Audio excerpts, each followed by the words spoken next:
Hello friends, तर आज आपण बनवणार आहोत घरच्या घरी मार्केट स्टाईल मावा आईस्क्रीम. तर सगळ्यात आधी आपण घेतलेले मावा, त्याच्यानंतर शुगर, मिल्क पावडर, त्यानंतर कंडेन्स्ड मिल्क, मिल्क मेड, वेलची पूड, त्याच्यानंतर ड्रायफ्रूट्स आणि हे आहे कस्टर्ड मिल्क. आता मी दूध उकळून घेऊन त्याच्यामध्ये सगळे इन्ग्रेडियंट्स टाकून घेत आहे.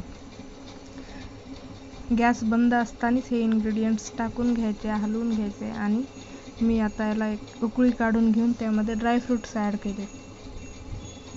ड्रायफ्रूट ॲड केल्यानंतर त्याला व्यवस्थित अजून एकदा उकळी काढून घ्यायची आहे. आपल्याला मिक्स करून थंड होण्यासाठी बॅटर ठेवायचं आणि त्यानंतर एकदा बीटरने बीट करून ज्या आपल्या पॉटमध्ये सेट करायची आहे आईस्क्रीम त्यामध्ये काढून घेऊन त्यावर गार्निशिंगसाठी dry fruits, walnuts as per your wish आपल्याला जे घालायचं ते घालून घ्यायचं.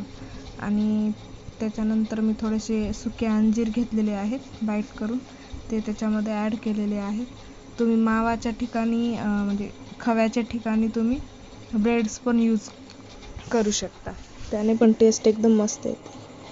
त्यानंतर आता मी अंजीर टाकून घेतलेले आहेत आणि आता याला आपण सिल्वर रॅप लावून फ्रीझरमध्ये ओव्हरनाईट सेट करून घेणार आहोत. हे फ्रीझरमध्ये ठेवलेलं आहे आणि आता ओव्हरनाईट आपण सेट करून आपली आईस्क्रीम ओव्हरनाईट सेट करून झालेली आहे. तर आपण आता स्कूपने काढून घेऊयात. तर आपली आईस्क्रीम खाण्यासाठी तयार झालेली आहे.